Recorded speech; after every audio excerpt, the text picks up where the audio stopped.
디모데후서 2장 2절 한번 볼까요? 또 네가 만인 증인 앞에서 내게 들은 바를 충성된 사람들에게 부탁하라. 그들이 또 다른 사람들을 가르칠 수 있으리라. 예. 내가 많은 증인 앞에서 내게 들은 바를 누구에게 부탁하는 거예요? 충성된 사람들에게 부탁하는 거예요. 그들이 또 다른 사람들을 가르칠 수 있으리라. 이 가르칠 수 있으리라는 말이 가르치기에 감당한다 그 말이에요. 히카노스 한다 그 말이에요. 왜냐하면 이 충성된 사람들에게 하나님의 말씀이 새겨지고 그 말씀이 충분히 가르쳐졌을 때 이 살아있는 말씀으로 말미암아 이들이 또 다른 사람들을 가르치기에 감당할 수 있는 사람, 하나님 보시기에 만족할 만한 사람으로 선다는 거예요. 말씀을 전하는 사람이 내 속에 살아있는 하나님의 말씀이 역사를 하지 않으면 어떻게 감당하겠어요? 이 하나님의 말씀이 나를 주님 안에서 온전한 자로 세우지 않으면 내가 다른 사람들한테 이걸 감당할 수가 있겠어요? 못하죠. 늘 제가 여러 번 말씀드리지만 흠도 티도 없이 완벽한 완전한 그런 인간이 된다는 얘기는 아니에요. 육신을 입고 있으니까요. 그러나 내 속에 이 살아있는 말씀이 내가 잘못된 길을 가려고 할 때, 내가 하나님의 말씀 앞에 합당하게 앉아서 그냥 재물로만 쫓아가려고 할 때, 음탕한 것을 쫓아가려고 할 때, 또 이 세상의 사람들이 거짓된 것으로 나를 이끌어 가려고 할 때, 인간이니까 유혹이 될 수 있겠죠.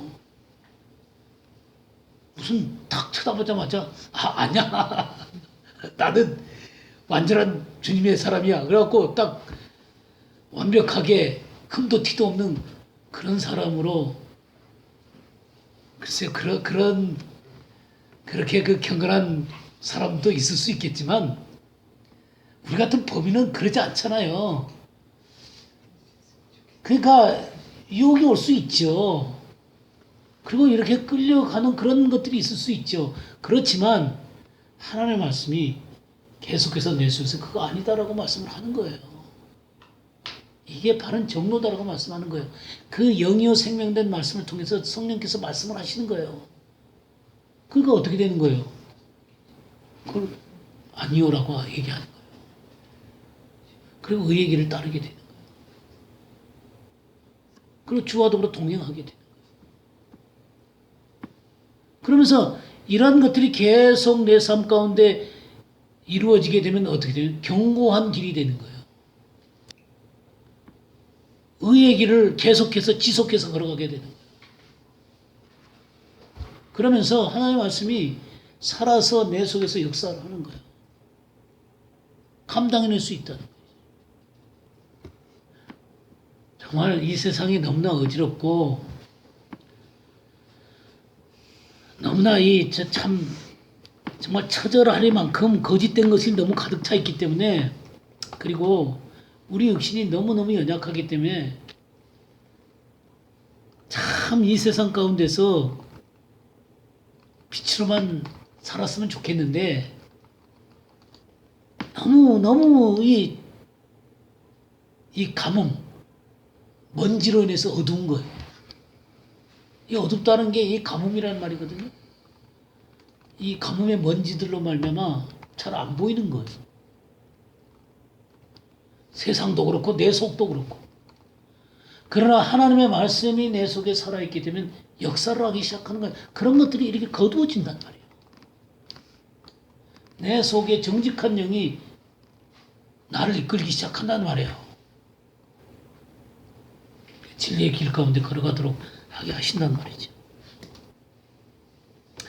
우리 사도행전 17장 9절 한번 볼까요? 야손과 그 나머지 사람들에게 보석금을 받고 놓아주니라. 예, 보석금 있죠? 보석금이 뭐예요? 이 보석금이 이카노스예요. 그러니까 보석금이 뭐예요? 예, 그러니까 그 사람을 놓아주는 대신에 예, 돈으로 거기에 보증을 해놓는 거잖아요. 그러니까 똑같은 값이에요. 예, 그러니까 감당하려면 보석금을 내놔야 되는 거예요. 그러니까 내가 감당하지 못한 존재인데 감당하려면은 감당할 만한 보석금을 내놔야 되는 거예요.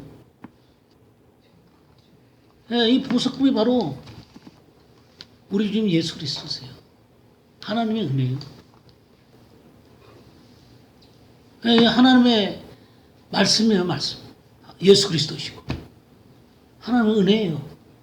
이 보석금이 지불되면 감당하게 되는 거예요. 우리 사도행전 22장 6절 한번 보겠어요. 가는 중 다메섹에 가까이 갔을 때 오정쯤 되어 호연히 하늘로부터 큰 빛이 나를 둘러 비치매. 여기 큰 빛 있죠? 바로 이게 히카노스예요. 큰 하나님의 빛이죠. 하나님의 빛이 비치면 되는 거예요. 그럼 감당하게 되는 거예요. 하나님의 빛이 비치는 거예요. 하나님의 사랑과 하나님의 은혜와 하나님의 능력의 빛이 나를 비치면 내가 감당할 수 있는 자가 되는 거예요. 내 속에는 이것을 감당할 수 있을 만한 것이 아무것도 없어요. 모든 만족은 하나님께로부터 온다고 그랬잖아요. 우리 안에는 이것을 감당할 수 있을 만한 게 없어요. 땅 아래 것들로서는 하나님의 것들을 감당할 수 있을 만한 게 아무것도 없어요. 위로부터 와야 되는 거예요. 큰 빛이 하나님께 그 감당할 만한 그 빛이 내게 임해야 되는 거예요. 여기에 이 큰 빛이 비치니까 어떤 일이 벌어졌어요? 바울이 맹인이 됐죠. 예? 그리고 땅에 엎드렸죠. 이 하나님의 빛이 비치게 되면 눈이 머는 거예요. 세상을 향한 눈이 머는 거예요. 세상을 향한 눈이 머는 거예요. 11절에 뭐라 했어요? 나는 그 빛의 광채로 말미암아 볼 수 없게 되었으므로. 그 빛이 너무나 세갖고는 세상 것을 볼 수가 없어요. 주님의 은혜의 빛이 너무 세갖고는 세상 것을 볼 수가 없어.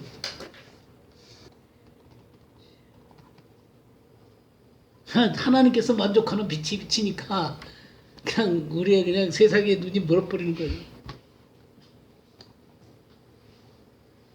그게 감당이에요, 그 감당. 그래서 12절 말씀부터 볼까요? 율법에 따라 경건한 사람으로 거기 사는 모든 유대인들에게 칭찬을 듣는 아나니아라는 이가 내게 와 곁에 서서 말하되 형제 사울아 다시 보라 하거늘 즉시 그를 쳐다보았노라. 또 이게 뭐냐면 새로운 눈이 뜨이게 되는 거예요. 이제 감당할 수 있는 눈이 뜨이게 되는 거예요. 주님의 세계를 볼 수 있는 눈이 생기는 거죠. 좋겠죠? 네, 주님의 세계를 보는 눈이 생기는 거예요. 이게 하나님의 계시라는 거예요. 이렇게 주님의 세계가 볼 수 있도록 만드는 게 하나님의 계시라는 거예요. 그래서 하나님의 말씀을 이해하게 돼요. 하나님의 놀라운 구속을 보게 되는 거예요. 우리 주님이 이뤄놓으신 놀라운 구속의 사건을 알게 되는 거예요. 이게 하나님의 계시로 딱 눈이 열리는 거예요. 자, 우리 갈라디아서 1장을 한번 보겠어요. 11절에서 17절 한번 보겠어요. 형제들아 내가 너희에게 알게 하노니 내가 전한 복음은 사람의 뜻을 따라 된 것이 아니니라. 이는 내가 사람에게서 받은 것도 아니요 배운 것도 아니요 오직 예수 그리스도의 계시로 말미암은 것이라. 내가 이전에 유대교에 있을 때 행한 일을 너희가 들었거니와 하나님의 교회를 심히 박해하여 멸하고 내가 내 동족 중 여러 연갑자보다 유대교를 지나치게 믿어 내 조상의 전통에 대하여 더욱 열심히 있었으나 그러나 내 어머니의 태로부터 나를 택정하시고 그의 은혜로 나를 부르시니가 그의 아들을 이방에 전하기 위하여 그를 내 속에 나타내시기를 기뻐하셨을 때 내가 곧 혈육과 의논하지 아니하고 또 나보다 먼저 사도된 자들을 만나려고 예루살렘으로 가지 아니하고 아라비아로 갔다가 다시 다메섹으로 돌아갔노라. 네. 여기에 이 11절 보게 되면 내가 전한 이 복음이 사람의 뜻으로 된 것이 아니다 그랬죠. 또 사람에게 받은 것도 아니고 배운 것도 아니고 뭘로 알게 됐다 그랬어요? 네, 예수 그리스도의 계시로, 예수 그리스도의 계시로. 여기서 오해하지 말기는 뭐냐면 사람의 가르침이 전혀 필요 없다는 얘기가 아니에요. 주님께 직접 받든 또 사람에게 받든 간에 이 계시로 알려지게 되는 거예요. 내 눈이 열려져야지 보는 거예요. 그래서 특별히 사도들은 하나님께서 이렇게 선택을 하시는 것 같아요. 사도들은 그렇게 선택을 하시지만 주님한테 직접 배우게 되는 것이죠. 그러나 본질적으로 같은 거예요. 주님께 직접 배우거나 또 사람들한테 배운다 하더라도 하나님의 영으로 말미암아 우리의 영적인 눈이 열려야 되는 거예요. 그래야 이 복음의 이 본질을 깨닫게 되는 거예요. 근데 많은 사람들이 하나님께서 하나님의 영으로 말미암아 우리의 영적인 눈이 열려갖고 하나님의 본질을 보는 게 아니라 그냥 교리로 알아들어요. 문자로 알아들어요. 그러니까 문자로 보기 때문에 이게 문자로 보는 것은 지난번에 깨달음에 대한 얘기 제가 했었죠. 혼으로 들어가서 혼에서 증거되고 혼으로 가가지고는 전혀 우리를 변화시킬 수 없다. 그러나 중요한 것은 하나님의 영으로 전해진 말씀들은 우리의 혼을 통해서 영으로 들어가게 되고 영에서 혼과 몸으로 가게 되는 거예요. 그래서 우리의 삶 가운데 변화를 일으키게 되는 거예요.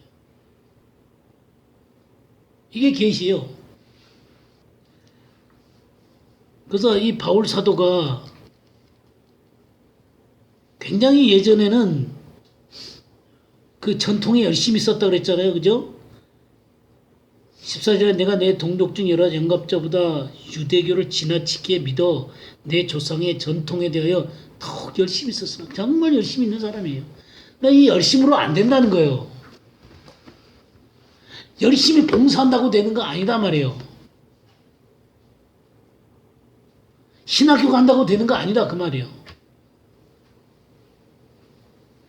그러니까 진정한 주님의 이 복음에 대한 깊은 이해는 주님의 계시를 통해서 나한테 주어지게 되는 거예요. 그래야 주님의 세계가 보이고 본질이 보이게 되는 거예요. 그럴 때 이 살아있는 하나님의 말씀이 역사를 하는 거예요. 근데 이게 그냥 이래로 다 끝나는 게 아니에요. 바울 사도도 그래서 15절에 뭐라 했어요? 내 어머니의 태로부터 나를 택정하시고 그의 은혜로 나를 부르시니가 그의 아들을 이방에 전하기 위하여 그를 내 속에 나타내시기를 기뻐하셨을 때에.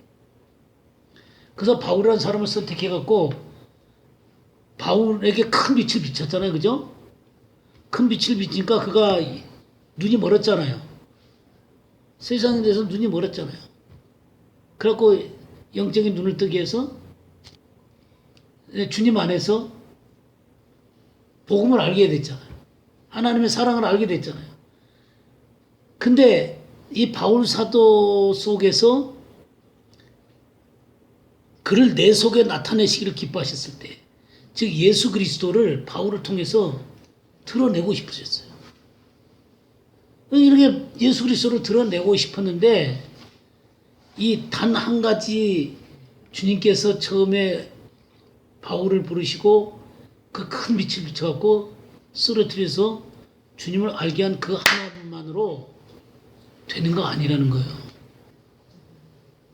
그 다음 뭐라 그랬어요? 내가 곧 혈육과 의논하지 아니하고 나보다 먼저 된 사도된 자들을 만나려고 예루살렘으로 갔지 아니하고 어디로 갔어요? 아라비아로 갔다가. 아라비아 3년 얘기 많이 들으셨죠? 네, 아라비아 3년 겪는 거예요. 바로 주님의 제자들이 3년 동안 주님 앞에 주님과 함께 지내면서 배웠죠? 그랬죠? 그런 것처럼 바울 사도도 아라비아에서 주님 앞에 말씀을 배웠어요. 네, 성령을 통해서 배우신 것이죠. 그냥 단번에 됐으면 좋겠는데 단번에 안 된다는 거예요. 단번에 안 돼요. 아까 바울 사도가 디모데한테 그랬잖아요. 너는 내게 들은 말을 충성된 사람들한테 부탁하라 그랬죠. 그러면 저희가 또 다른 사람들을 가르칠 수 있으리라. 그러니까 바울은 디모데와 오랜 시간 동안 같이 다니면서 가르쳤어요. 그래서 충분히 성숙했을 때 디모데에게 에베소 교회를 맡긴 거예요. 그래서 이 에베소 교회를 맡기면서 충성된 사람들에게 부탁하라는 거예요. 충성된 사람들, 하나님 말씀에 목숨을 거는 사람들, 그리고 이 하나님 말씀 앞에 정말 신실되게 쫓아가는 사람들, 주님의 믿음을 갖고 쫓아가는 사람들, 이런 사람들에게 부탁하라는 거예요. 그들에게 잘 가르치라는 거예요. 그래야면 저희가 또 다른 사람들을 가르칠 수 있어요. 감당할 수 있게 된다 그 말이에요. 그러니까 이런 거는 주님의 방식이에요. 근데 안 배우고 돼. 그럼 좋게요. 내가 진정으로 주님 앞에 합당한 모습으로 하나님이 만족한 사람이 아까 사람에게서 스스로 만족하는 것이 아니라 하나님께로부터 만족한다 그랬죠? 그럼 하나님께로부터 만족하기 위해서는 하나님 말씀을 어떻게 해야 돼요? 가르침을 받아야죠. 그러니까 그것이 사람에게서 배웠든 주님에게서 배웠든 간에 뭐요? 계시로 하나님의 영으로 가르침을 받아야 된다 그 말이에요. 그냥 단순히 문자적으로 가르치는 것만 갖고는 안 된다 그 말이에요. 그렇기 때문에 말씀을 가르치는 사람이든 배우는 사람이든지 간에 하나님 앞에 정말 엎드려진 자세가 필요해요. 의에 줄이고 목마른 사람들이 돼야 된다 그 말이에요. 그래야 배부를 것이다 그랬잖아요. 제가 이거 말씀 가르치기 위해서 제가 주님 앞에 애써요. 저도요. 애씁니다. 이게 하나님의 말씀을 제가 말씀을 웬만큼 알기 때문에 가르칠 수도 있겠죠. 그러나 그걸 가르친다고 해서요. 여러분 심령 속에 하나님의 말씀이 살아서 역사하는 거 아니에요. 내가 하나님의 영에 의해서 다스림을 받고 영이요 생명된 하나님의 말씀으로 내가 다스림을 받지 않는데 그 말씀이 여러분 속에서 역사할 수 있을 것 같아요. 천만의 말씀이요. 저에게는 아무 의의가 없어요. 스스로 난 것이 아니다 그랬잖아요. 사람에게서 난 것이 아니다 그랬잖아요. 그 만족은 사람에게서 나오는 게 아니에요. 난 감당할 수가 없는 자예요. 어떻게 우리가 감당을 해요? 인간의 것들 갖고. 내가 무너지지 않고 어떻게 성령께서 나를 다스리고 말씀이 나를 다스릴 수 있겠어요? 이 영광스러운 말씀을 이 조그만 자리에서도 가르치는데도 제가 말씀 앞에 굴복이 돼야 돼요. 100명, 1000명, 10,000명 놓고 한 사람은 어떻게 되겠어요? 죽어야 돼요.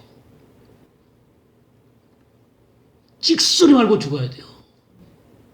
근데 너무 오만해요. 너무 오만해요. 하나님이 어떤 사람들한테 역사를 해요? 우리 이사야 66장 한번 보세요. 66장 1절에서 4절까지 한번 읽어보시겠어요? 여호와께서 이와 같이 말씀하시되 하늘은 나의 보좌요 땅은 나의 발판이니 너희가 나를 위하여 무슨 집을 지으랴 내가 안식할 처소가 어디랴 나 여호와가 말하노라 내 손이 이 모든 것을 지었으므로 그들이 생겼느니라 무릇 마음이 가난하고 심령에 통회하며 내 말을 듣고 떠는 자 그 사람은 내가 돌보려니와 소를 잡아 드리는 것은 살인함과 다름이 없이 하고 어린 양으로 제사 드리는 것은 개의 목을 꺾음과 다름이 없이 하며 드리는 예물은 돼지의 피와 다름이 없이 하고 분양하는 것은 우상을 찬송함과 다름이 없이 행하는 그들은 자기의 길을 택하며 그들의 마음은 가증한 것을 기뻐한즉 나 또한 유혹을 그들에게 택하여 주며 그들이 무서워하는 것을 그들에게 임하게 하리니 이는 내가 불러도 대답하는 자가 없으며 내가 말하여도 그들이 듣지 않고 오직 나의 목전에서 악을 행하며 내가 기뻐하지 아니하는 것을 택하였음이라 하시니라. 예. 여기에 안식할 처소 성전이죠, 성전. 예? 그러나 이 성전이라는 것 자체 그것도 온전히 하나님을 그 속에 모신다는 게 사실 하나님이 거해 주시는 거지 그것 자체가 다 감당할 만한 거 아니다 그런 얘기죠. 그럼 이 성전에서 하나님을 섬긴다는 것 그리고 이 성전이 이제 신약에 와서는 내가 하나님의 성전이잖아요. 교회가 하나님의 성전이잖아요. 그 다음 교회 안에서 어떻게 해야 되겠어요? 여기 2절 보세요. 나 여호와가 말하노라 내 손이 이 모든 것을 지었으므로 그들이 생겼느니라. 무릇 마음이 가난하고 정말 심령이 가난해서 하나님으로 채우기를 원하는 그런 걸 얘기하는 거예요. 심령에 통회하며 그러니까 죄에 대해서 통회하는 사람을 얘기하는 것이죠. 그 다음에 내 말을 듣고 어떤 사람이요? 떠는 자. 떠는 자, 그 사람은 내가 권고한다 그랬어요. 근데 소를 잡아들이는 것은 살인함과 다름이 없이 하고. 그건 무슨 말이에요? 소를 잡아들이는 것, 제사 드리는 거였죠. 어린 양으로 제사 드리는 것은 개의 목을 꺾은 것 같고 예물은 헌금 내는 것이죠. 돼지의 피와 다름이 없이 하고 분양하는 것은 기도하는 것은 우상을 찬송함과 다름이 없이 행하는 그들은 자기의 길을 택하며 그들의 마음은 가증한 것을 기뻐한 자. 그러니까 하나님의 말씀 앞에 떠는 게 아니라 마음이 원하는 대로 행하는 것. 하나님의 말씀 앞에 떠는 게 아니라 자기가 하고 싶은 대로 하는 것. 그러면서 예배드리고 헌금 내고 그 다음에 기도하고 그럼 뭐하고 왔다는 거예요? 개의 목을 꺾은 것 같고 살인한 것 같고 우상에게 찬송하는 것 같고 돼지 피를 드리는 것 같고 그렇다는 거예요. 그러면 하나님의 말씀 앞에 어떻게 서 있어야 되겠어요? 두렵고 떨림으로 서 있어야 되겠죠. 이 영광스러운 하나님의 말씀을 증거하려고 할 때 말씀을 선포하는 사람이 어떻게 서 있어야 되겠어요? 이 몇 명 안 되는 분 앞에서도 굉장히 저는 두렵거든요. 뭐 그렇다고 해서 뭐 제가 완전 무결해가지고 흠도 티도 없어갖고 뭐 그 가르칠 수 있는 자가 된다는 건 아니에요. 그러니까 저도 그렇게 돼보려고 몸부림을 치는 거예요. 그렇다면 수천 명, 수백 명, 수만 명 놓고 말씀을 전하는 사람은 어떻게 해야 되겠어요? 어떻게 하고 나와야 되겠어요? 말씀을 선포하려고 할 때. 예, 하여튼 바울 사도가 이 하나님의 말씀을 대적해가지고 다메섹으로 예수 믿는 사람들을 잡아 죽이려고 갔을 때 이 하나님께서 만족하는 빛, 감당하는 그 빛이 비쳤을 때 그냥 무너졌잖아요. 세상에 눈이 감겼잖아요. 그럼 눈이 띄었단 말이에요. 눈이 띄었지만 그는 그 한 번의 사건으로 말미암지 않고 아라비아로 가서 3년 동안 주님 앞에 말씀을 배웠단 말이에요. 그래서 이 위대한 사도가 나오는 거예요. 그럼 우리같이 평범한 사람들이 정말 그리스도의 향기가 되고 새 언약의 일꾼으로 서게 되고 하나님을 만족할 만한 사람이 되려고 하면 어떡하겠어요? 열심히 말씀을 배워야 되겠죠, 그죠? 자, 우리 누가복음 한번 볼까요? 누가복음 24장을 한번 보겠어요. 엠마오로 가는 두 제자 아시죠? 네. 엠마오로 가는 두 제자 얘기가 쭉 나올 것입니다. 25절에서 27절 한번 볼까요? 그 시대에 미련하고 선지자들이 말한 모든 것을 마음에 들이 믿는 자들이여 그리스도가 이런 고난을 받고 자기의 영광에 들어가야 할 것이 아니냐 하시고 이에 모세와 모든 선지자의 글로 시작하여 모든 성경에 쓴 바 자기에 관한 것을 자세히 설명하시니라. 네. 그러면 지금 제자들이 엠마오로 가면서 뭐 슬픈 빛을 띠고 뭐 저기 그 예수 그리스도가 선지자인 줄 알았는데 죽었다 막 그렇게 근데 뭐 살아났다는 얘기도 들었습니다. 뭐 그러면서 도무지 확신 있는 소리를 잘 안 하는 거예요. 그러니까 주님이 25절에 뭐라 그랬어요? 미련하고 선지자들의 말한 모든 것을 마음에 더디 믿는 자들이요. 이 주님과 3년 동안 지낸 제자들한테 한 얘기예요 지금. 그래서 이건 참 인간은 이게 쉽지가 않은 것 같아요. 그러니까 성령께서 역사를 하시면 되는 거예요. 그러니까 이 인간은 이게 참 소망이 별로 없어요. 3년 동안 주님한테 배워도 별로 소망이 없어요. 그래서 26절에 뭐라 했어요?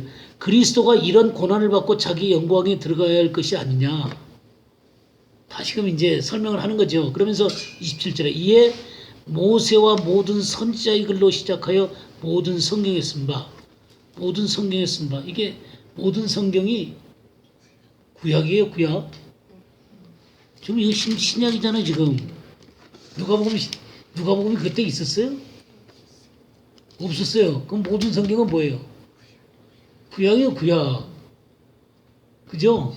예, 구약이에요. 구약을 통해서 자기에 관한 것을 자세히 설명해 주신 거예요. 그러니까 우리 신약까지 있으니까 훨씬 더 이해하기가 쉽죠. 근데 주님이 이 구약 성경 말씀을 자세히 풀어서 설명해 주시는 거예요. 누가 설명해 주셨어요? 주님이 설명해 주셨어요. 30절에서 32절 한번 보겠습니다. 그들과 함께 음식 잡수실 때 떡을 가지사 축사하시고 떼어 그들에게 주시니 그들의 눈이 밝아져 그인 줄 알아보더니 예수는 그들에게 보이지 아니하시는지라. 그들이 서로 말하되 길에서 우리에게 말씀하시고 우리에게 성경을 풀어주실 때 우리 속에서 마음이 뜨겁지 아니하느냐 하고. 예, 우리에게 성경을 풀어주실 때에 우리 속에서 마음이 어떻게 했어요? 뜨거웠다 그랬죠? 뜨거웠다 그랬어요. 이 뜨겁다는 게 카요란 말이에요. 카요. 불타다, 빛내다, 비추다 그런 거예요.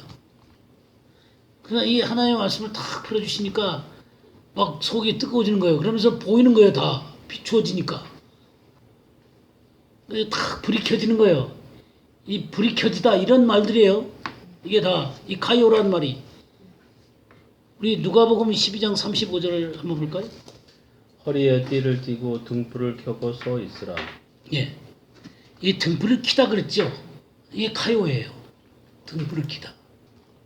그러니까 하나님의 말씀에 빛이 비추어지는 거예요. 우리 영적인 눈이 띄어지는 겁니다. 마태복음 5장을 보시게 되면요. 15절 한번 볼까요? 사람이 등불을 켜서 발 아래에 두지 아니하고 등경 위에 두나니 이러므로 집안 모든 사람에게 비칩니다. 예. 이렇게 그 발 아래에 두지 아니하고 등경 위에 이 등불을 켠다 이게 그거예요. 등불을 켜서 이게 등경 위에 두게 되면 집안 모든 사람에게 비춰지게 되는 거예요. 그러니까 이 등불이 켜져 가지고 비추질 때 집안 모든 사람에게 이게 비추어지게 되는 것이죠.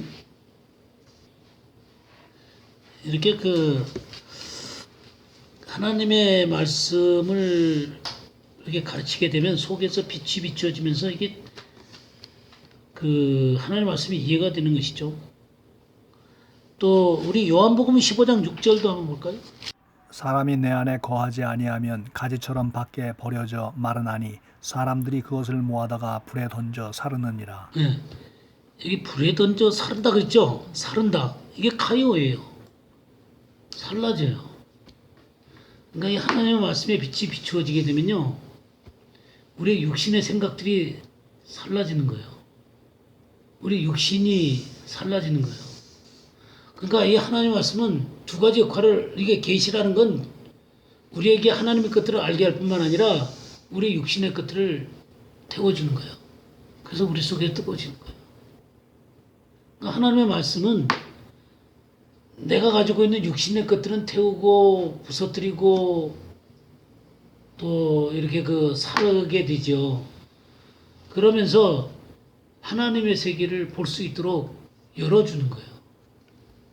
이런 게 진정한 계시예요. 이게 말씀을 진정으로 배우게 되는 거라. 예레미야 23장 29절. 여호와의 말씀이니라 내 말이 불 같지 아니하냐 바위를 쳐서 부스러뜨리는 방망이 같지 아니하냐. 예, 하나님 말씀이 뭐라 그랬어요? 불이라 그랬죠. 불 같지 아니하냐. 반석을 쳐서 부스러뜨리는 방망이 같지 아니하냐. 그러니까 이 하나님의 말씀은 이 반석 같은 우리의 자아들을 부숴버리는 겁니다. 그리고 태우는 거예요. 이 속에 있는 잡초들을 태우는 거예요. 그러면 속에 있는 잡초들을 태우고 내 자아를 부서뜨리고 그래서 하나님의 세계를 열어가면서 이 말씀을 우리 속에 새겨가시면 순전한 하나님의 말씀이 나를 다스리겠죠. 하나님의 말씀이 나를 지배를 하겠죠. 예, 우리 누가복음 다시 보겠습니다. 누가복음 24장 44절에서 49절 보겠습니다.